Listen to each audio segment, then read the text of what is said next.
Hi friends, welcome to tutors funny channel. இன்றைக்கி நம்ம சேனலில் பார்க்க போகிற விஷயம் வந்து ஃபோட்டோஷாப்புங்க. ஃபோட்டோஷாப்பில் ஒரு இன்ட்ரெஸ்டிங் கான்செப்ட் இன்றைக்கி பார்க்க போகிறோம். இப்போ பாருங்கள், 2 ஃபோட்டோ இருக்குது. இப்போ இந்த ஃபோட்டோவில் பாருங்கள், அது இப்படி ஒரு இது ஒன்று இல்லை, இந்த பேபி வந்து இல்லாத மாதிரி பண்ணியிருக்கேன். இந்த ஃபோட்டோவில் இந்த பேபி இருக்குது, ரைட்? இந்த மாதிரி உங்களுக்கு ஒரு ஃபோட்டோகிராஃப் ஒன்று எடுக்கிறீங்க.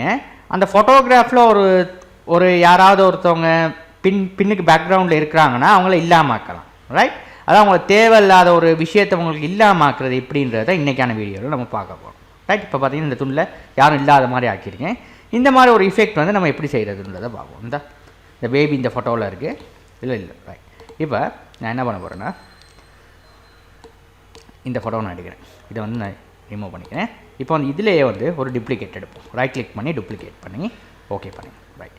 இப்போ நீங்கள் ஏதாவது ஹார்ட் ஒர்க் பண்ணுற நேரம் ஒரு ஒரிஜினல் இமேஜை வந்து டூப்ளிகேட் பண்ணாமல் எடுக்காதீங்க. ஏன்னா ஏதாவது உங்களோட ஒரிஜினல் நீங்கள் எடிட் பண்ண இமேஜில் ஏதாவது பிழையாக இருந்துச்சுன்னா உங்களுக்கு ஒரிஜினல் இமேஜ் எடுத்துக்கொள்ள முடியாமல் இருக்கும். அதனால் ஒரு டூப்ளிகேட் எடுத்து வச்சுட்டே செய்யுங்க. இதுதான் உங்களுக்கு ப்ரொஃபஷனலாக ஃபோட்டோஷாப் செய்ய முடியும். இப்போ நான் ஜூம் டூல் எடுத்து ஜூம் பண்ணிக்கோங்க, ரைட்? உங்களுக்கு முடிஞ்ச அளவு ஜூம் பண்ணிக்கிறீங்க, ரைட்? ஜூம் பண்ணி தான் செய்யணும். இப்போ ஃபஸ்ட் நீங்கள் என்ன பண்ணணும், அது இந்த ஃபோட்டோவை வந்து நீங்கள் செலக்ட் பண்ணணும். செலக்ட் பண்ணி செய்யலாம். இல்லாட்டி நீங்கள் லேசான வழி இதை வச்சு செய்யலாம். இந்த பேட்ச் டூலை வச்சும் செய்யலாம். அது பார்த்தீங்கன்னா பேட்ச் டூல். இந்த பேட்ச் டூலை வச்சு இந்த வேலையில் செஞ்சு முடிக்கணும். லேசான வழி பேட்ச் டூல். இதை எடுத்துகிட்டு நீங்கள் பேட்ச் பண்ணலாம்.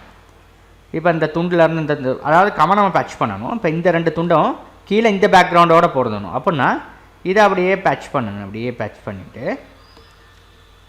கீழே இந்த பேக்ரவுண்டுக்கு நம்ம இழுத்து விட்டிங்கன்னா இந்த பேக்ரவுண்டோட பொருந்த மாதிரி வரும். இந்த இப்போ வந்து கண்ட்ரோல் டி அடித்து அன்டூ பண்ணி கண்ட்ரோல் டி அடிங்க.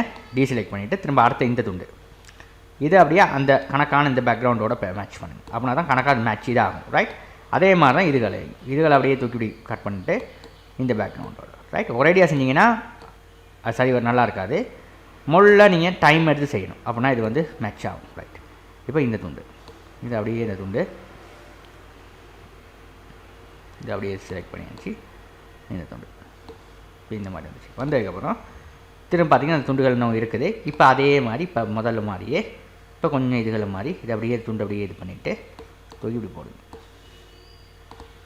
உங்களுக்கு அப்ளை ஆக வரையும் போட்டுக்கிட்டே இருங்க. அப்படின்னா தான் உங்களுக்கு சரியாக வரும். உங்களுக்கு சாட்டிஸ் ஆக வரையும், ரைட்? இந்த துண்டுக்கு இந்த துண்டு தான் கொஞ்சம் நல்லா தெரியுது.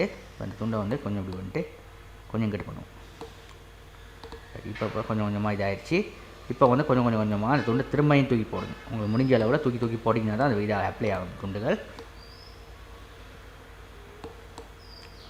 ரைட்? இந்த மாதிரி செஞ்சுக்கலாம். இப்போ ஓரளவு வந்துருச்சு. இப்போ இந்த துண்டுகளை வந்து பண்ணிட்டு ரைட். இப்போ பார்த்தீங்கன்னா உங்களுக்கு கணக்காக அந்த துண்டு வந்து ஒரு செட் ஆகிடுச்சு. நான் முதல்ல காட்டின பிக்சரோட இப்போ கொஞ்சம் நல்லா இருக்குது. இது வந்து இது பண்ணிவிட்டு இப்போ இதுகளையும் வந்து கொஞ்சம் நீங்கள் இந்த மாதிரி பண்ணிக்கிட்டிங்கன்னா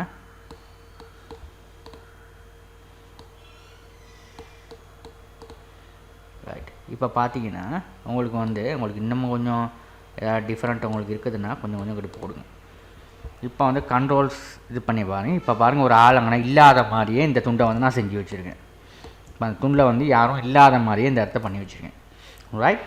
இப்போ இப்படி ஒரு விஷயத்தை வந்து உங்களுக்கு ஃபோட்டோஷாப்பை பயன்படுத்தி செஞ்சுக்கொள்ள முடியும். ரொம்ப ஈஸியாக செஞ்சுக்கொள்ளலாம். இதுக்கு நான் யூஸ் பண்ண டூல் வந்து ரொம்ப ஈஸியான டூல் தான் உங்களுக்கு சொன்னேன். இந்த பேட்ச் டூல்ன்ற விஷயத்தை வச்சு சொல்லி கொடுத்தேன். இந்த பேட்ச் டூல் வந்து ரொம்ப ஈஸியாக இருக்கும் இந்த விஷயத்தை செய்கிறதுக்கு. இதுலையும் செய்யலாம், இதில் க்ளான் ஸ்டாம்ப் டூல்லையும் செய்யலாம். அதோட பேட்ச் டூல் வந்து லேஸு, அதை தூக்கி கொடுத்தீங்கன்னு போட்டிங்கன்னா அதே இடத்துக்கு வந்து அது வந்து மேட்ச் பண்ணி கொடுக்கும். இப்போ ரொம்ப லேஸான வேலை இந்த மாதிரி ஒரு விஷயத்தை வந்து செய்கிறதுக்கு, ரைட்? இதில் ஒரு நண்பர் கேட்டிருந்தார், ஒரு ஃபோட்டோகிராஃபிக்கில் நமக்கு தேவையில்லாத விஷயங்களை எப்படி ரிமூவ் பண்ணுறேன்னு சொல்லி. இது ரொம்ப முக்கியமான விஷயம், இந்த பேட்ச் டூல், ரைட்? இந்த பேட்ச் டூல் உபயோகம் என்ன நான் இதுகளையும் சொல்லிக் கொடுக்கல. அதனால தான் அந்த பேட்ச் டூலை பற்றி படித்து கொடுக்குறேன். இது ரொம்ப முக்கியமான விஷயம், ரைட்? இந்த வீடியோ உங்களுக்கு பிடிச்சிருக்குன்னு நம்புகிறேன். பிடிச்சிருந்தா உங்கள் ஃப்ரெண்ட்ஸுக்கும் ஷேர் பண்ணுங்கள். தேங்க்யூ ஃபார் வாட்சிங்.